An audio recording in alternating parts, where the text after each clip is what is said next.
गुरु प्यारी साध संगत जी, राधा स्वामी जी,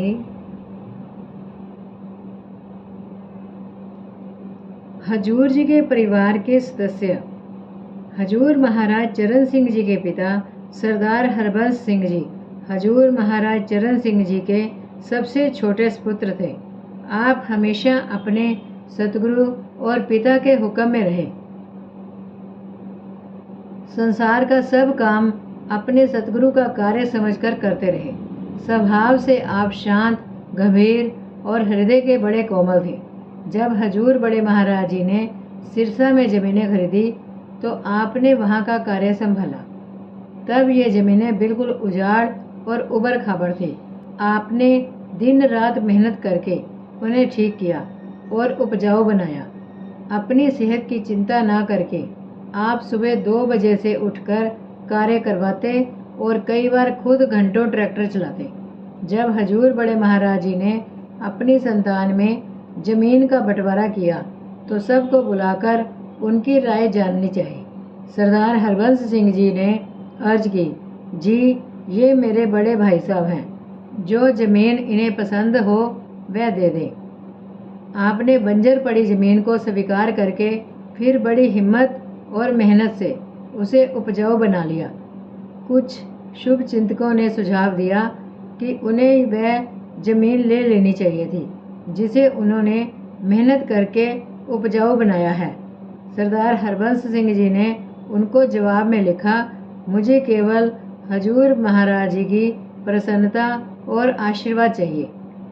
ज़मीन की पैदावार में से आप शुरू से ही बहुत सा अनाज, गुड़, चीनी आदि ट्रकों में लादकर डेरे सेवा में भेजते रहे। जब हजूर बड़े महाराज जी सिकंदरपुर में तशरीफ़ लाए तो संगत भी साथ ही आ जाती और सरदार हरबंस सिंह जी के यहाँ ठहरती। कई बार इनकी संख्या 200 तक होती थी।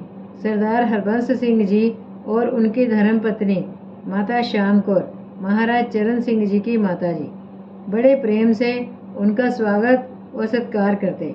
सरदार हरबंस सिंह जी का पूरा जीवन एक संत और तपस्वी जैसा था। आपने कभी सतगुरु के हुक्म को नहीं टाला। हर कार्य उनसे आदेश लेकर करते रहे। जब सरदार बहादुर महाराज जी गद्दी पर आए तो उन्हें भी अपने सतगुरु दीनदयाल सावंत सिंह जी महाराज जी का ही रूप समझा और अपना हर कार्य उनसे उसी प्रकार पूछकर करते रहे। आप उसी प्यार और भक्ति के साथ उनसे सिकंदरपुर पधारने की विनती करते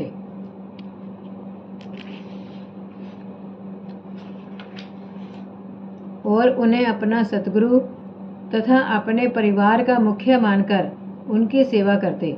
जब सरदार बहादुर जी महाराज जी ने आपके बड़े पुत्र सरदार चरण सिंह जी को जानशीन बनाया, उस समय सरदार हरबंस सिंह जी का स्वास्थ्य कमज़ोर हो गया था। शरीर तथा जोड़ों में दर्द रहता था। फार्म तथा शुगर मिल का पूरा काम आप महाराज चरण सिंह जी के हवाले कर चुके थे। पुत्र को सतगुरु पद का भार मिलने का मतलब ये हुआ कि सारी जिम्मेदारी फिर से आप पर आ गई, लेकिन आपने सतगुरु के आदेश के आगे सिर झुका दिया। जब महाराज चरण सिंह जी आपकी बढ़ती उम्र और बिगड़ती सेहत को देखकर कुछ चिंतित हो उठे तो आपने उन्हें हौसला बंधाया और इस भार को निश्चिंत होकर स्वीकार करने की प्रेरणा दी। जिस प्रकार आपने अपने पिता को पिता नहीं बल्कि हमेशा सतगुरु समझा, उसी प्रकार गुरु गद्दी पर विराजने के बाद पुत्र को भी पुत्र भाव से नहीं देखा। सन 1956 में सरदार हरबंस सिंह जी का स्वास्थ्य बहुत कमज़ोर हो गया। जुलाई के भंडारे के बाद आप डेरे में बीमार हो गए। एक दिन आपको बहुत तकलीफ थी और जब महाराज चरण सिंह जी आपके पास थे आप बोले, तकलीफ बहुत ज़्यादा है। महाराज जी ने फरमाया, चाचा जी आप तो सब समझते हैं, बेहतर तो यही है कि इसे सह लिया जाए और भुगतान चुका दिया जाए, बनिस्बत इसके कि इसका हिसाब चुकाने के लिए फिर जन्म लिया जाए। उस दिन के बाद आपने तकलीफ़ की शिकायत नहीं की। कुछ दिनों के बाद सरदार हरबंस सिंह जी ने हजूर महाराज चरण सिंह जी से कहा, मुझे यहाँ रहने की कोई इच्छा नहीं है, अब मुझे ले चलो। इस पर हजूर महाराज चरण सिंह जी ने फरमाया, जब हजूर बड़े महाराज जी ने देह त्यागी थी तब क्या आप कई दिनों तक उदास नहीं थे? इस पर सरदार हरबंस सिंह जी, जो हजूर बड़े महाराज जी के सबसे छोटे सुपुत्र थे, ने कहा, हाँ वाकई मैं था। महाराज चरण सिंह जी ने फरमाया, फिर आप मुझसे ले चलने के लिए क्यों कहते हैं? चोला छोड़ने से 3-4 दिन पहले सरदार हरबंस सिंह जी ने अपनी पत्नी श्याम कौर से कहा, मैंने बच्चों को सब कुछ दे दिया है, सिर्फ 15 रुपये मेरे पास हैं, 10 रुपये सेवा में दे देना। फिर कुछ देर बाद बोले, और ये 5 रुपये बड़ई भगत सिंह को देना।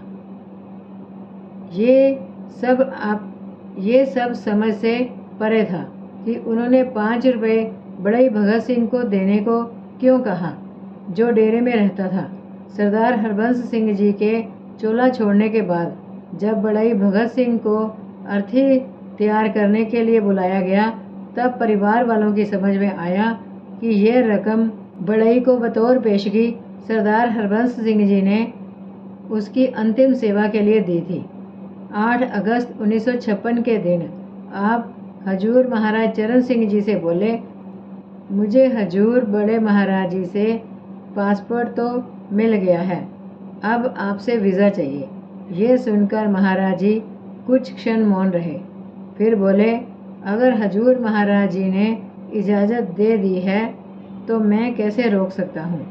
उस दिन के बाद से हजूर महाराज चरण सिंह जी के पिताजी का ख्याल ज़्यादा समय अंदर ही लगा रहा और 8-10 दिन बाद 16 अगस्त 1956 को इस नश्वर शरीर को छोड़कर सतगुरु दीनदयाल के चरणों में समा गए। दूसरे दिन सुबह संस्कार किया गया, परंतु अपने पिता के संस्कार से पहले हजूर महाराज चरण सिंह जी ने सत्संग किया। आपने स्वामी जी महाराज जी का शब्द, तजो मन ये दुख सुख का श्राम, तजो मन ये दुख सुख का धाम लिया और हमेशा की तरह अपनी मधुर वाणी में प्रेम और शांति के साथ करीब 1 घंटे तक व्याख्या की।